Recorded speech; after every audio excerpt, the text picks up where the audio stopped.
la sesión. Listo, ya estamos grabando, chicos. Entonces, hoy vamos a irnos de largo para concluir esta sección, ¿sale? Y espero terminar también con la segunda interpretación, o el segundo significado de la noción de derivada, que pues va a ser bastante sencillo, ¿sale? Es decir, si ustedes ya le cacharon la onda a lo que hemos estado trabajando, de que para entender qué pasa en un punto necesito conocer algo muy cercano a él y para saber qué pasó aquí antes, pues lo único que necesito es aproximarme tanto como yo quiera a partir de ese segundo punto. Esa es la idea esencial de todo el proceso de derivación, de alguna manera, o en este caso de la noción de razón de cambio instantánea, en el cual para calcular lo que pasa en un punto necesitas dos, pero hacer que se aproxime uno al otro. ¿Sale? Entonces, tanto como quieras. Y obviamente esa noción de tanto como nosotros querramos, ya hemos discutido bastante largo y tendido sobre eso, qué significa. Y en matemáticas, pues significa básicamente un límite. ¿Sale?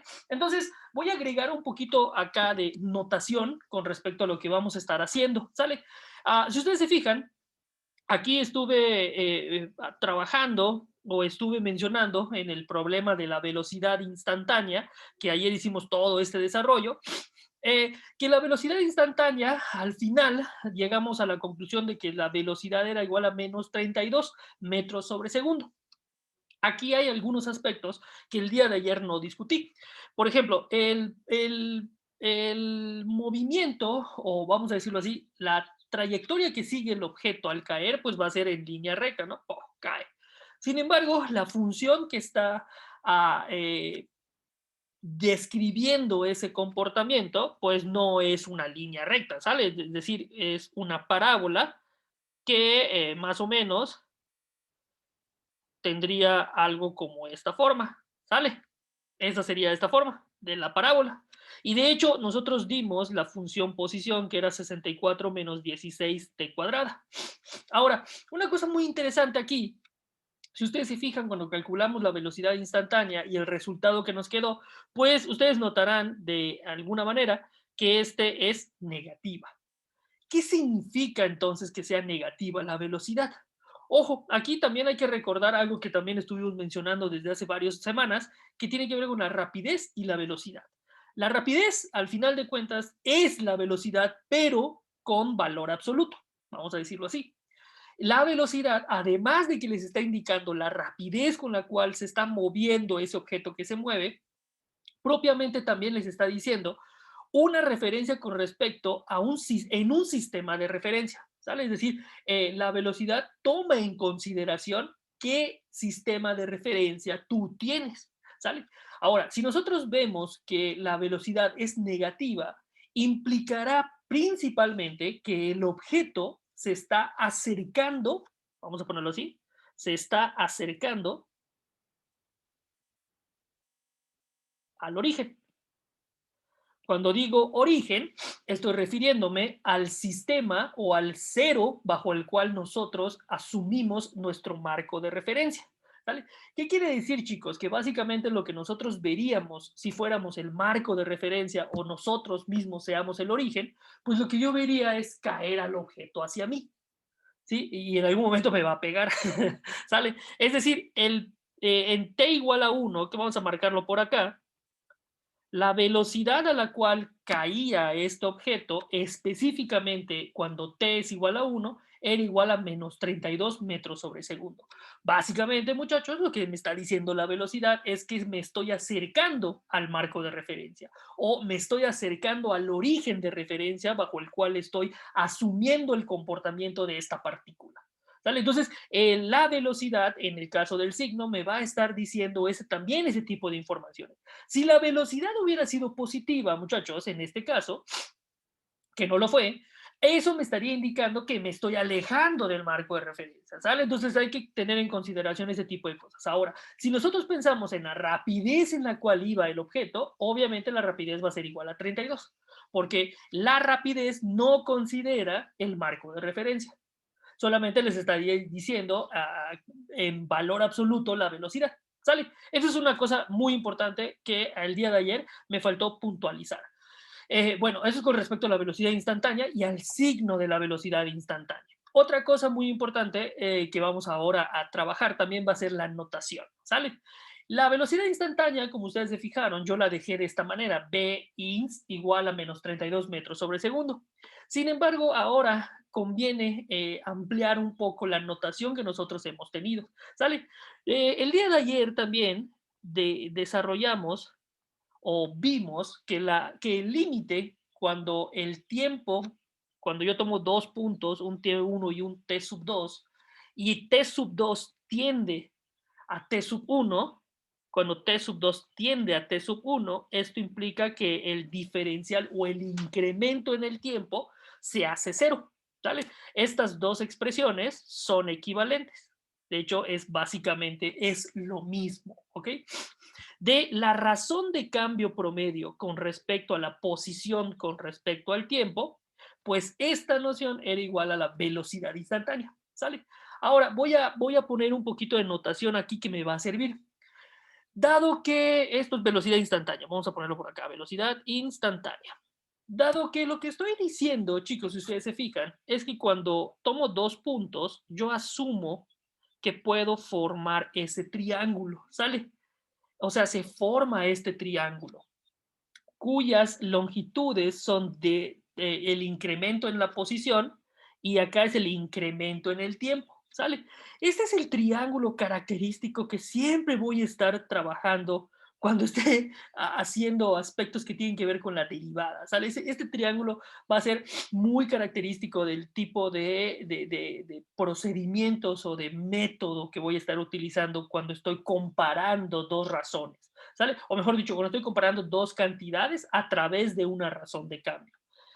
Si ustedes se fijan, decir que delta t o sí, delta t tiende a cero implica que este incremento sea infinitamente pequeño. ¿Sale? Para representar esa cantidad infinitamente pequeño, puedo utilizar infinitesimales, ¿sale? O sea, cantidades infinitamente pequeñas. Y eso lo voy a representar ya no con una delta, sino con una d, ¿sale? Es decir, el límite cuando delta t tiende a cero de esta razón de cambio, también se puede expresar como el diferencial de la posición con respecto al diferencial del tiempo. Y esto, chicos, es la derivada. Esto vamos, pero obviamente esto es en un punto cuando t es igual a 1. ¿Ok? Porque aquí calculamos la velocidad cuando t era igual a 1, velocidad instantánea. Y esta es la otra parte de la notación que vamos a estar utilizando continuamente. Si se fijan, cuando yo pongo esta notación, yo ya no utilizo el límite, porque los incrementos, las deltas, al paso en la toma del límite, se convirtieron en diferenciales. ¿Sale? Ahora, no hay que confundir que ds entre dt no es tampoco un cociente de dos números, sino ya es una sola entidad. ¿Ok? Ya es esa parte la derivada. Sin embargo, en algunos momentos, un poquito más adelante, sobre todo en cálculo integral, pues vamos a jugar un poquitito también con eso, ¿sale? Entonces, pero bueno, a eso ya llegaremos eventualmente a eso posteriormente. Sin embargo, en este momento lo que quiero decir es que esos incrementos a la toma del límite se convierten ahora en diferenciales, ¿ok? Entonces, esta es la otra notación que vamos a utilizar y otra notación que también nos va a estar sirviendo es la que ustedes probablemente ya están familiarizados con ella si en algún momento vieron cálculo en algún curso. Esta notación de diferenciales, vamos a poner así, diferenciales, también se puede representar utilizando una notación basada en primas, que es lo que se dice. Básicamente, lo que también podríamos decir es que la velocidad instantánea, o sea, ds entre dt cuando t es igual a 1, también puede ser expresada como la derivada de la posición. Y esto es bien importante, chicos. La función que se deriva, o vamos a ponerlo así, la función que se deriva es la función dependiente, o sea, es la función de arriba, ¿ok? Pero otra cosa muy importante, esta S que yo tengo aquí, que es la posición, nunca olviden que depende de T, ¿sale? En este caso, la variable que está debajo tiene que ser la variable independiente, porque con respecto a la forma en la cual construimos la idea de derivada a partir de la idea de razón de cambio, ustedes tienen que tomar en consideración que tengo una variable que varía en función de otra. Y lo que yo hago cuando hago la razón de cambio, independientemente si sea instantánea o promedio, es ver cuánto cambia la de arriba o la variable dependiente cuando hay un cambio en la variable independiente.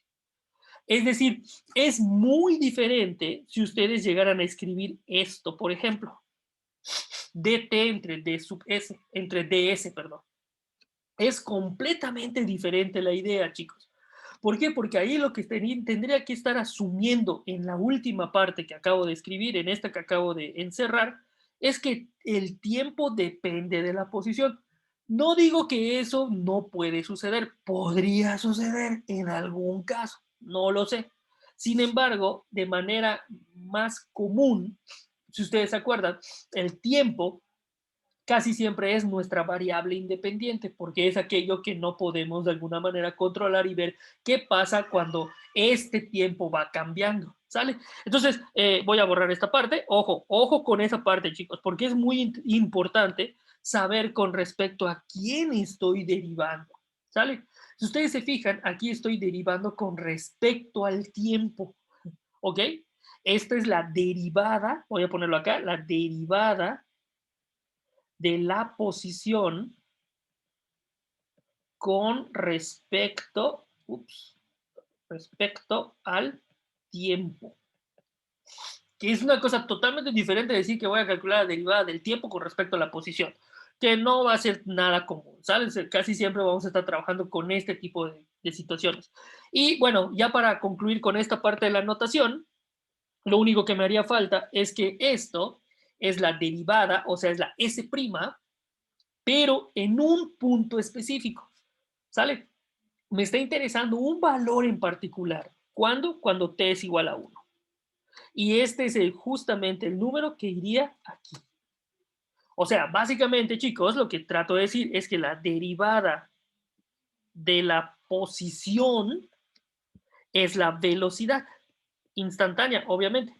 La velocidad es igual a la derivada de la posición, la velocidad en t igual a 1, vamos a escribirlo todo, es igual a la derivada, quedó un poquito apretado aquí el espacio, déjenme, la velocidad en t igual a 1 no es otra cosa que la derivada de la posición con respecto, cuando t, con respecto al tiempo, obviamente, cuando t es igual a 1. ¿Sale? Esto básicamente nos va a servir ya de manera general para desarrollar todo pues, lo que vamos a estar haciendo ahora. De manera, muchachos, que si yo quisiera calcular la derivada, o mejor dicho, la velocidad instantánea del fenómeno de la caída libre cuando t es igual a, no sé, ¿qué les gusta? A 2, que de hecho t igual a 2 es justo cuando choca con el suelo, pues lo que yo tendría que calcular es la derivada cuando t es igual a 2. Y la derivada cuando t es igual a 2, déjenme agregar una hoja para no hacer tanta cosa apretada.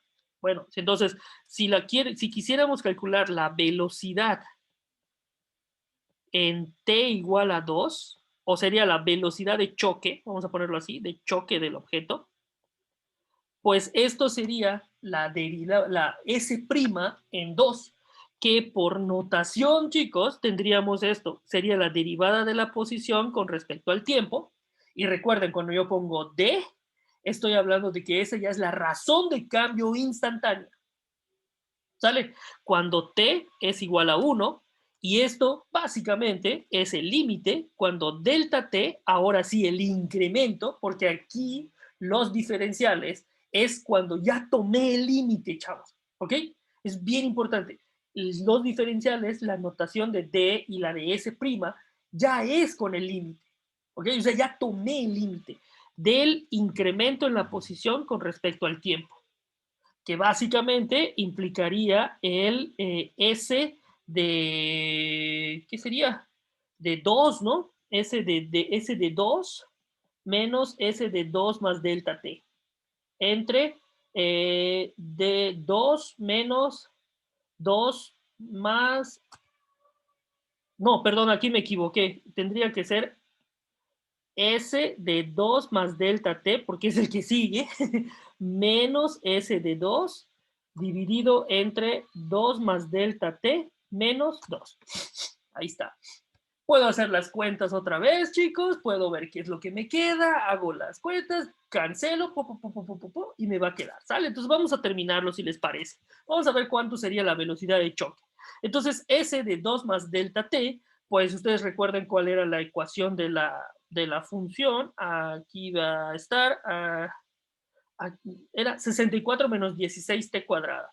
¿Yo qué puse aquí? Ah, sí, sí lo puse bien. Entonces sería 64 menos 16 por 2 más delta T al cuadrado menos S de 2, pues sería 64 menos 16 por 2 al cuadrado. Cuando T es igual a 2. Todo esto dividido entre delta T. Continuamos, muchachos. Ya saben que esta parte es pura talacha. Entonces voy a tener acá 64 menos 16, que multiplica 2 al cuadrado, pues va a ser 4 más 4 delta t más delta t al cuadrado. Elevé ese binomio al cuadrado. Menos 64 más 16 por 4. ¿Cuánto es 16 por 4? 16 por 4, 6 por 4, 24, van 2, 4 por 4, 64 también. Ahí está. Entonces, pero va a ser menos y más, menos. Entonces, este se va a cancelar con este. Está bien. Ok. Vamos a tener acá delta t. Pero algo que estoy olvidando, chicos, no, hombre, ya les hubiera puesto mal el ejercicio si ustedes lo estuvieran haciendo. Aquí me faltó el límite, chicos. Perdón, límite cuando delta t tiende a 0, límite cuando delta t tiende a 0 de todo ese bicho. ¿Sale? Perdón, ya se los hubiera cancelado a ustedes, ya les hubiera dicho, no, ¿dónde está tu límite? Te hubiera dicho. No, delta t tiende a 0, ahí está. Entonces aquí vamos a tener, sí, ya voy, 64 menos 16 por 4, me va a quedar otra vez 64. Menos por más, menos 64 delta t, ahí está, 64 delta t, menos, por más, menos, me va a quedar menos 16 delta t al cuadrado. Dividido todo esto entre delta t, ¿sale? Ahora, como todos tienen delta t, o mejor dicho, vamos a simplificar primero. Este se simplifica con este, y lo que me quedaría sería el límite cuando delta t tiende a 0, de menos 64 delta t menos 16 delta t elevado al cuadrado dividido entre delta t. Ahora, como arriba tengo una suma y abajo tengo un número en esta fracción, pues yo puedo separar a cada quien. Menos 64 delta t dividido entre delta t menos 16 delta t al cuadrado dividido entre delta t. Simplifico porque deltas t no son 0. Ojo, este cuadrado se cancelaría con este. Permítanme acá. Gracias. Excelente. Este es el límite cuando delta t tiende a 0 de menos 64 menos 16 delta t. Eso es lo que me quedaría la simplificación. Tomo el límite cuando delta t tiende a 0, por lo tanto, este señor sería 0 y el único que sobreviviría, dado que es el límite de una constante, pues sería menos 64. Básicamente, chicos, lo que acabamos de encontrar es que la velocidad, la derivada de la posición, que es la velocidad, porque es la razón de cambio instantánea de la posición con respecto al tiempo, cuando t es igual a 2, es igual a menos 64 metros sobre segundo. ¿Qué quiere decir, chicos? Que en el momento en el cual la pelota chocó con el suelo, o sea, aquí chocó con el suelo, lo hizo a esta velocidad. Su rapidez en ese momento era 64 metros sobre segundo, o sea, así venía bien en friega. Y es negativa nuevamente la velocidad porque se está acercando al marco de referencia. Fíjese que en este momento ya chocó la partícula. Ojo, en la velocidad de choque no es 0. O sea, la velocidad de choque es choco y después mi velocidad es 0. Pero justo en el momento en el cual yo impacto con el suelo, que es cuando t es exactamente 2, ahí yo ya llevaba una velocidad de choque de 64 metros sobre segundo. Mejor dicho, una rapidez del choque. ¿Ok? Sí te puede dar un buen trancazo entonces, al final de cuentas. Si nosotros estamos viendo desde arriba que nos caiga la pelotita, ¿no? O el objeto que cae. Esto implica, jóvenes, que después del 2, o sea, 2.00001, el siguiente momento, ya sé que no es ese, pero vaya, estoy tratando de ejemplificar el tiempo, ahí la velocidad ya es cero. ¿Ok? Pero en el momento del choque no es cero. ¿Va? Entonces, fíjese cómo esta herramienta que nosotros estamos desarrollando con toda esta notación que ya estamos agregando, estas dos nuevas junto con esta, son esenciales al momento de trabajar con este fenómeno. Es decir, la S' no es otra cosa que la rapidez o la velocidad instantánea del objeto en cualquier punto. Para calcular esa velocidad instantánea necesito ese límite de la razón de cambio promedio. ¿Sale? Ahora, algo muy importante es que no importa la función con la cual yo esté trabajando. En este caso, si es posición, la derivada tiene un significado muy particular que se llama velocidad. ¿Sale? Pero, por ejemplo, si nosotros tuviéramos una función que describe, no sé, el costo o los gastos que yo tengo en algún momento en una empresa, imagínense que es el gasto que yo tengo de una empresa, la derivada también implicaría la razón de cambio, pero ya no es la velocidad de la posición, obviamente porque la función ya no es una posición, sino sería, está relacionado con algo que los economistas puedan tener un significado, como por ejemplo, no sé si es el ingreso de tu compañía, la derivada puede referirse a, no sé, la rapidez con la cual tú ganas dinero, por ejemplo, ¿no? Básicamente lo que trato de decir es que dependerá de la función original, la derivada tendrá un significado asociado a esa función, ¿vale? Obviamente en este caso que nosotros estamos trabajando, también estamos trabajando con funciones. No sé si tengan alguna pregunta, chicos, alguna duda, algún comentario, algo que no haya quedado como del todo claro, pregunten ahora, no hay ningún problema, podemos regresarnos antes de continuar avanzando, porque ya lo que sigue ahorita voy a tratar de dar o de sintetizar, mejor dicho, la notación y voy a dar una segunda interpretación de la noción de derivada.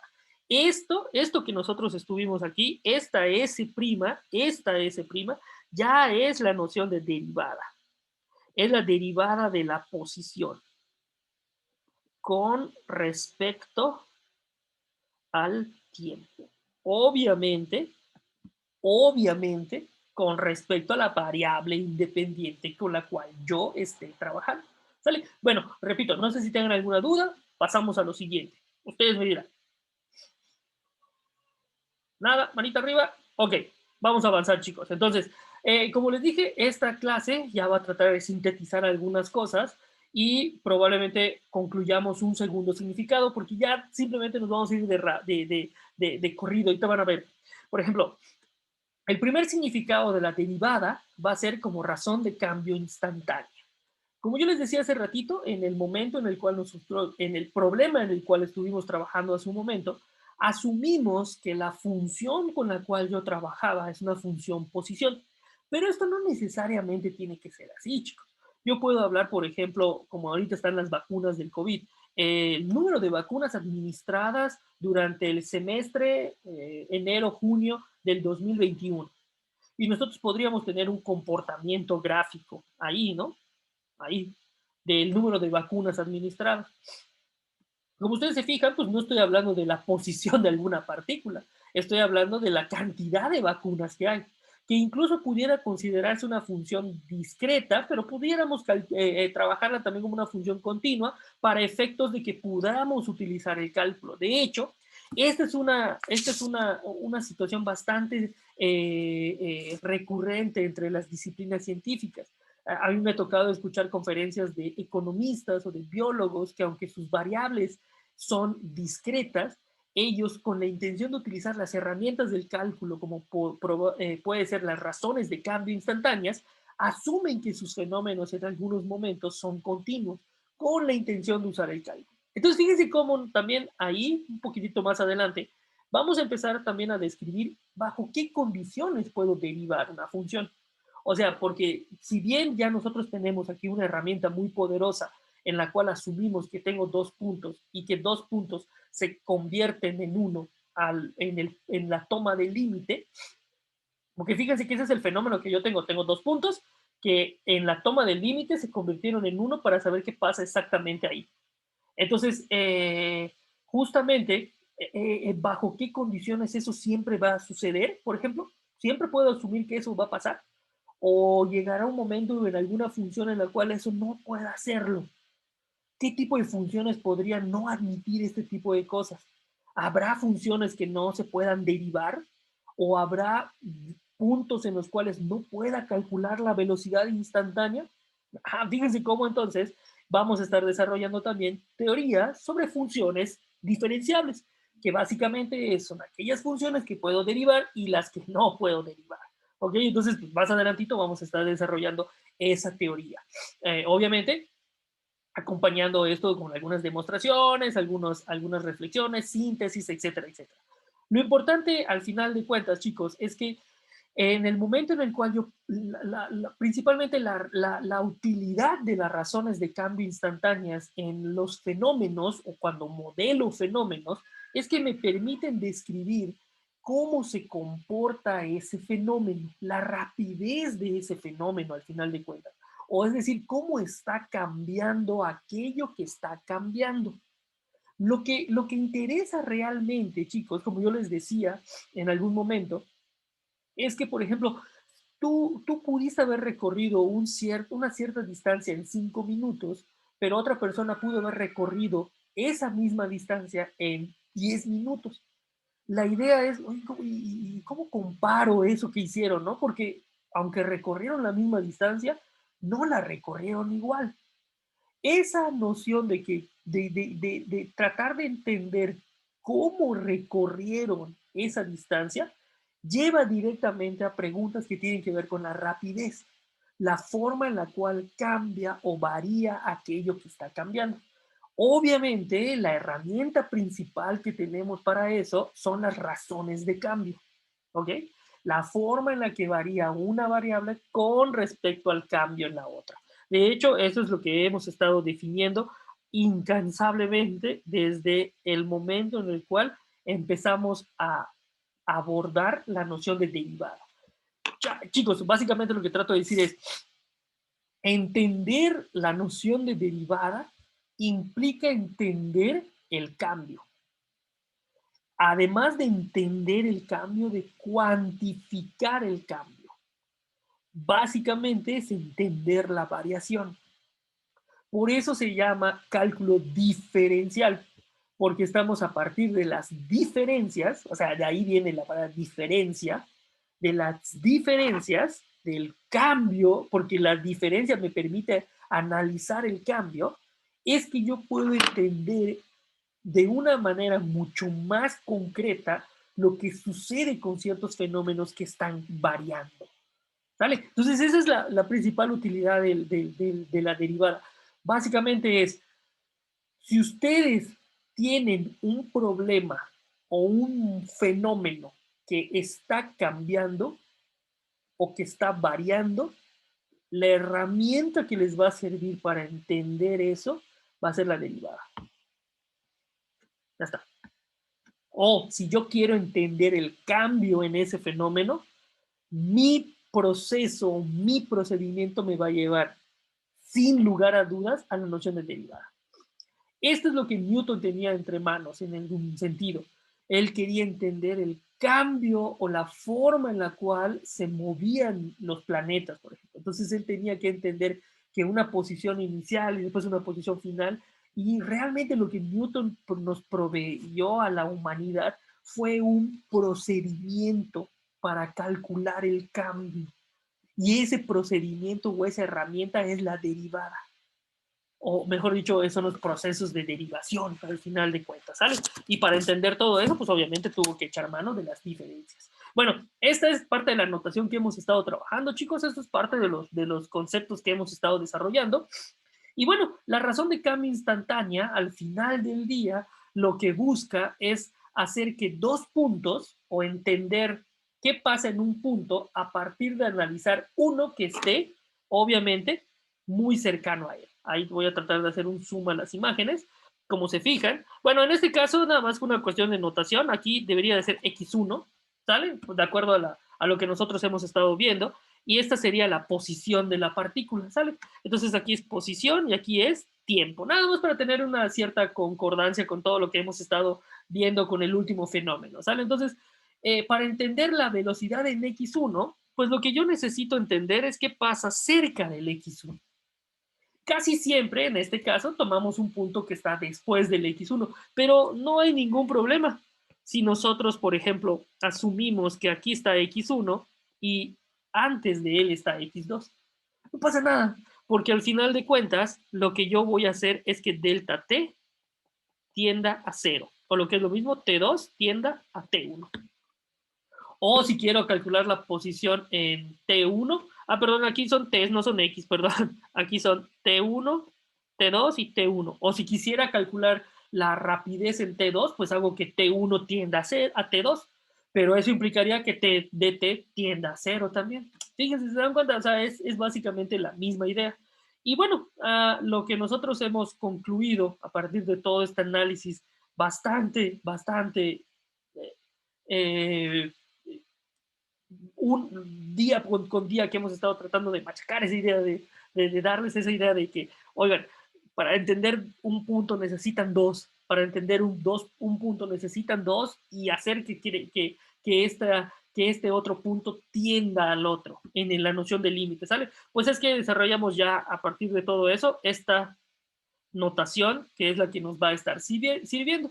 ¿Sale? Ahora, quiero también aquí hablar un poquito sobre que la razón de cambio instantánea o la derivada en X1, es importante eso, dar en cuenta de que no necesariamente tengo que hablar de la posición, ¿sale? En el caso que nosotros hicimos, estábamos hablando de un primer significado, que es la razón de cambio instantánea, pero en el momento en el cual cambia la función, chicos, puedo tener una función costo, puedo tener una función de inflación, puedo tener una función de crecimiento poblacional, puedo tener una función de la temperatura que varía con respecto al tiempo, puedo tener una función que me hable incluso la velocidad con respecto al tiempo. Esa es otra función, ¿sí se dan cuenta? Entonces, si yo quisiera calcular la razón de cambio de la velocidad con respecto al tiempo, ¿qué creen? Va a surgirme otra tipo de función que se va a llamar la aceleración, porque la aceleración no es otra cosa que la razón de cambio. Fíjense cómo la aceleración es igual, aceleración es igual a la razón de cambio, voy a ponerlo con la notación de derivadas, la razón de cambio de la velocidad con respecto al tiempo, ¿vale? Entonces, fíjense cómo, entonces, esto es B', se va a llamar aceleración, y la velocidad no es otra cosa que la derivada de la posición, que era el cambio de la posición con respecto al tiempo, o la razón de cambio instantánea de la posición con respecto al tiempo. O sea, básicamente cuando nosotros tenemos un fenómeno de movimiento, cuando tenemos la posición o la función posición, la derivada de eso va a ser la velocidad y la derivada de la velocidad va a ser la aceleración. Son situaciones que se van a ir como bien amarraditas. Entonces, cuando yo cambio el fenómeno, pues va a cambiar la función, pero eso no significa que no pueda calcular las derivadas, porque entonces ahora la noción de derivada se va a interpretar como una razón de cambio instantánea de cierta función con respecto a otra, ¿sale? Que puede ser con respecto a los años, con respecto al tiempo, la inflación de un país, como les dije, el crecimiento biológico de una bacteria, eh, la velocidad, como les decía hace un ratito, vaya, muchos fenómenos que pueden ser interpretados a partir de entender cómo varía. Para entender cómo varía necesito la noción de razón de cambio, para entender la variación en un instante, pues esa es una derivada, es decir, una razón de cambio instantánea.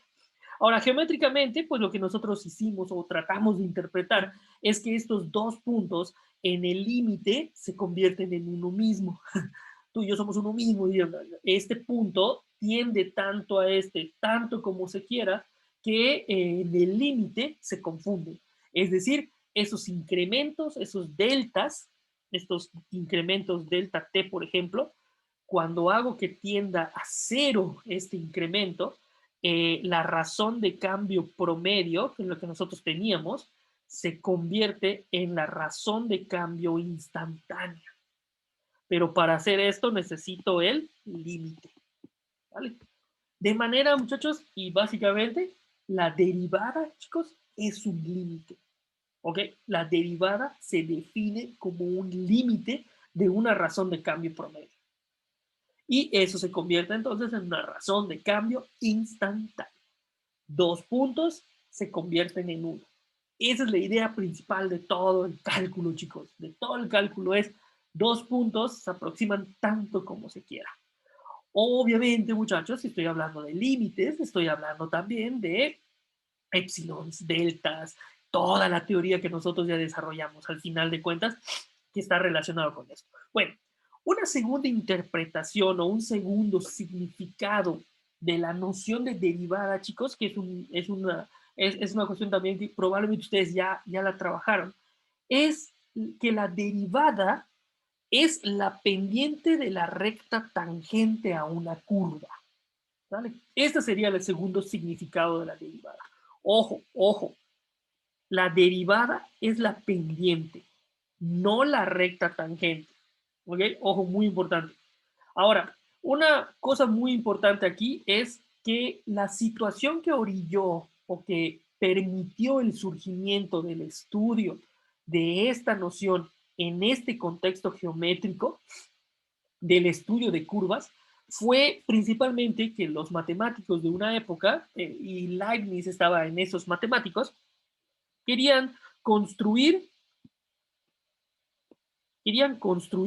perdón, la volví a regar acá. Bueno, querían construir la recta tangente a una curva, la cual esta curva puede ser expresada como una función.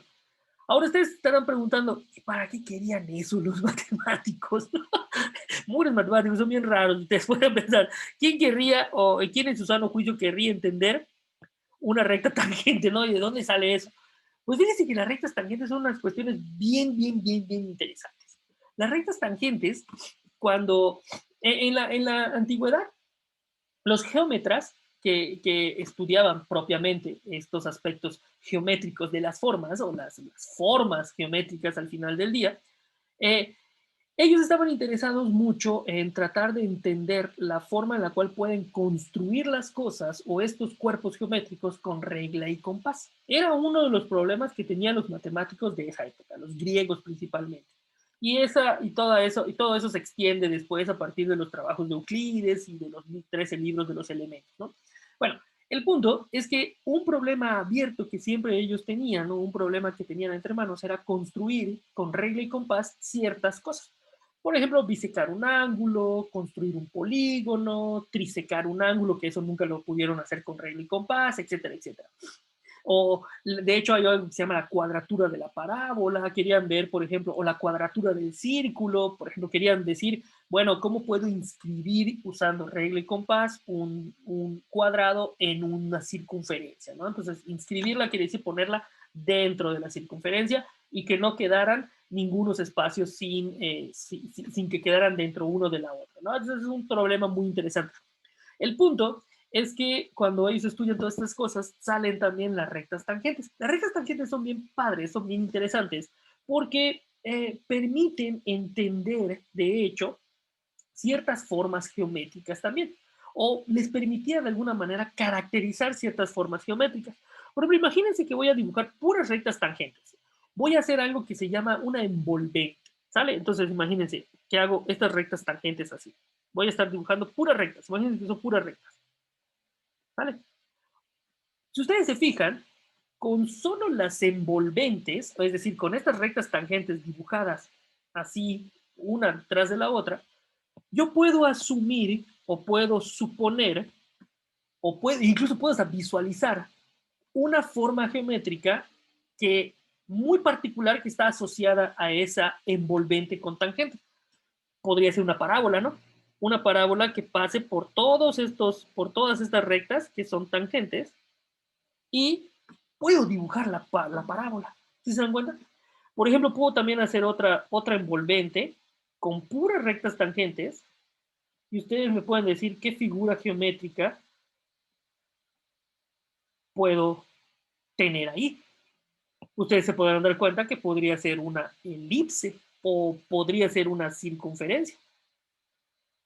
Es decir, obviamente todas esas rectas tienen que ser tangentes a esta curva.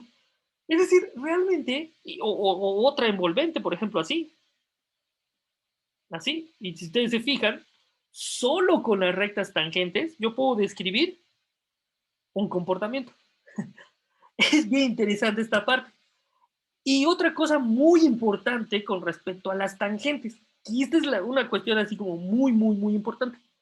Fíjense que voy a dibujar una recta, una envolvente otra vez, y lo que quiero que ustedes traten de visualizar es la forma que se va construyendo. Vamos a dibujar así. Fíjense, acabo de dibujar una envolvente. Si ustedes se fijan, la forma que tendría la curva tendría que ser muy particular. No podría ser otra cosa. Por ejemplo, no podría ser una curva así que viniera por acá y que después hiciera algo así. Porque miren, ya dejó de tocar aquí ciertas tangentes. ¿Sí se fijó? ¿Sí se fijan?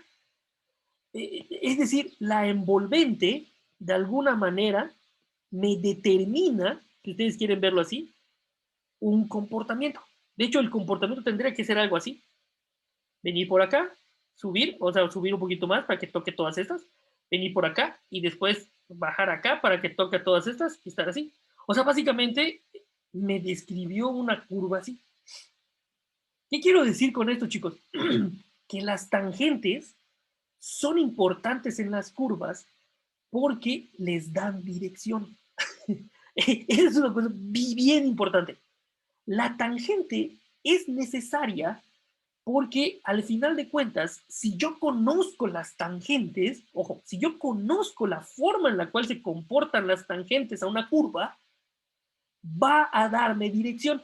Fíjense, por ejemplo, que esta que dibujamos acá, esta que estoy seleccionando, esta de aquí, pues obviamente sería muy extraño pensar que haya sido una curva así, ¿no?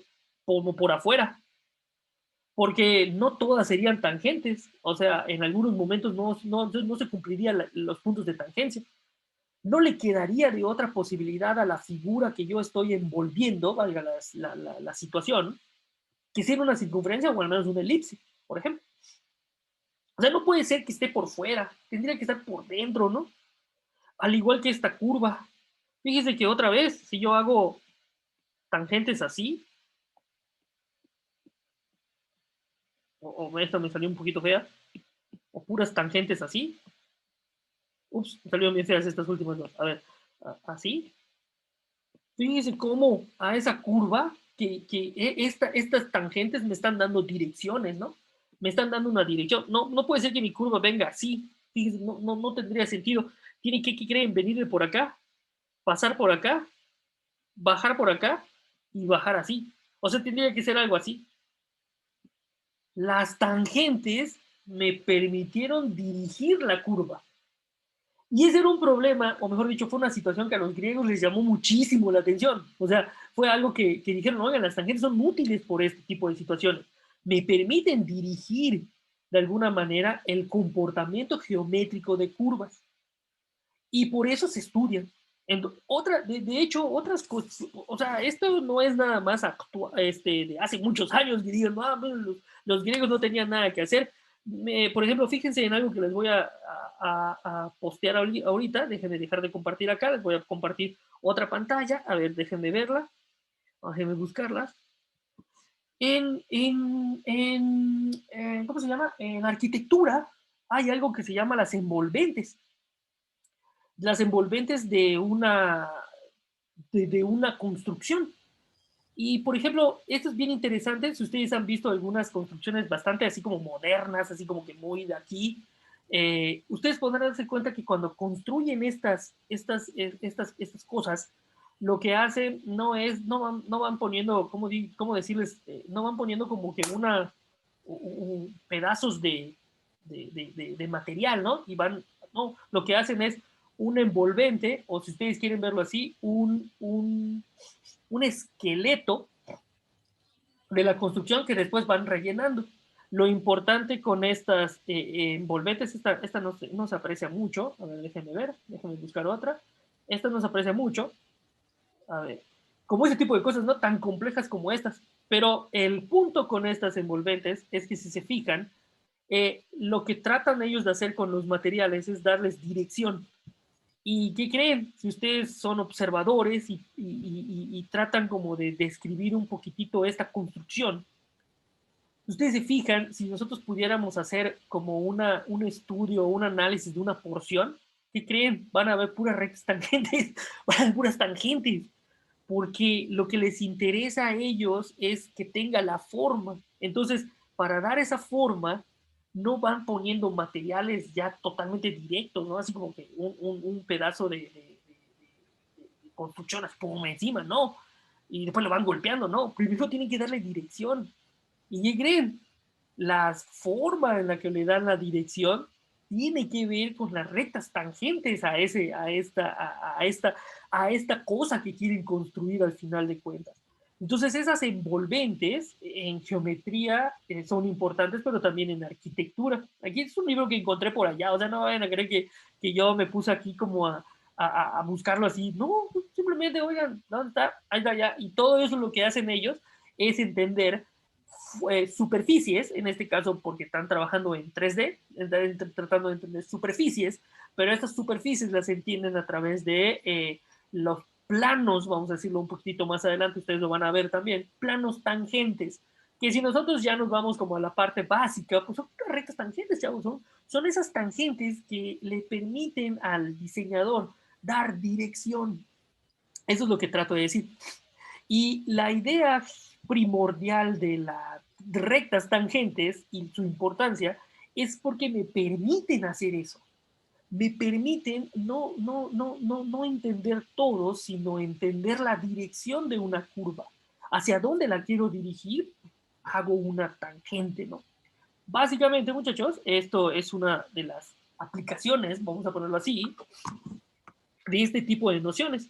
Yo sé que no vamos a ser nosotros envolventes por el momento, pero lo que quisiera que ustedes sí trataran como de fijarse es que la idea de la recta tangente es sumamente necesaria al momento de entender una curva, porque la recta tangente me permite entender la dirección de una curva o la forma al final de cuentas de un cuerpo geométrico a partir solamente de conocer sus tangentes. Esto orilló obviamente a los matemáticos a tratar de entender cómo puedo construir esas rectas tangentes. Y más que cómo puedo construirlas, si yo puedo calcular esas rectas tangentes. ¿Vale? Y más aún, dado en un punto, ¿cuál es, en este caso, cuando es una función, cuál es la ecuación de la recta tangente a la función en ese punto? Por ejemplo, bueno, dibujé mal mi recta tangente, tendría que ser algo así, perdón, así. Ojo, una recta tangente, al menos por el momento intuitivamente, vamos a suponer que es una recta que toca en un punto a una curva, ¿sale? Lo cual no quiere decir que la recta tangente no pueda llegar a cortar en otro lado a la curva, pero lo importante es entender en dónde está el punto de tangencia, ¿sale? El punto de tangencia de la curva estaría justo aquí. Después lo que haga la curva, por ejemplo, si la curva baja y después la tangente lo corta acá, no importa. O sea, no es este el punto de tangencia que me interesa. De hecho, ese no sería un punto de tangencia propiamente. El punto de tangencia en el cual estoy preocupado sería este. Y en ese punto sí es tangente la recta. ¿Que puede llegar a cortar a la curva en otro lado? Por supuesto que sí. Entonces, ya para terminar en esta sesión, chicos, vamos a decir algo que era un problema que a los matemáticos de la época les interesó mucho justo por todas las razones que acabo como de describir y de que motivaron el estudio de tratar de entender.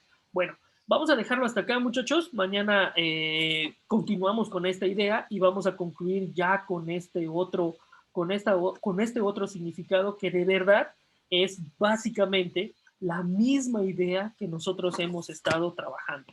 ¿Por qué? Porque para entender o calcular esta recta tangente, lo que ustedes necesitan para calcular una recta tangente son dos cosas. Si ustedes se acuerdan de sus cursos de geometría analítica, necesito la pendiente de la recta y además necesito un punto donde pasa la recta, que el punto yo ya lo conozco, que es f de a, es a, f de a. Pero ¿qué creen? Lo que me hace falta es conocer cuál es la pendiente de la recta tangente. Para entender la pendiente de la recta tangente, si ustedes se acuerdan de la noción de pendiente, pues necesitaban dos puntos, porque era y2 menos y1 entre x2 menos x1. El problema que nosotros tenemos entre manos es que la pendiente necesita dos puntos. Y cuando queremos calcular la pendiente justo en el punto, cuando x es igual a solo tengo uno. ¿Qué pasa con el otro? ¿Qué creen? La misma idea de hace ratito. Si quieres conocer qué pasa en un punto, no te preocupes. Date otro que esté muy cercano al punto en cuestión que tú tienes y empieza a aproximarlo. O sea, básicamente, haz que este otro punto tienda hacia el punto que tú quieres entender. De manera que la recta, que en un principio era una recta secante porque corta en dos puntos, se va a ir moviendo hasta convertirse en una recta tangente. Esa es principalmente la idea, chicos, y mañana vamos a hacer todas las cuentas para calcular cuánto vale esa pendiente. ¿Sale? Entonces, vamos a dejarnos hasta acá, jóvenes. Nos vemos el día de mañana en la clase. Cualquier duda, pues con muchísimo gusto puedo ir contestándolas allá. Hagan la tarea que se les quedó pendiente. Es para el día martes, no es para mañana. Entonces, en este sentido, pues ya podemos terminar la clase, si a ustedes les parece.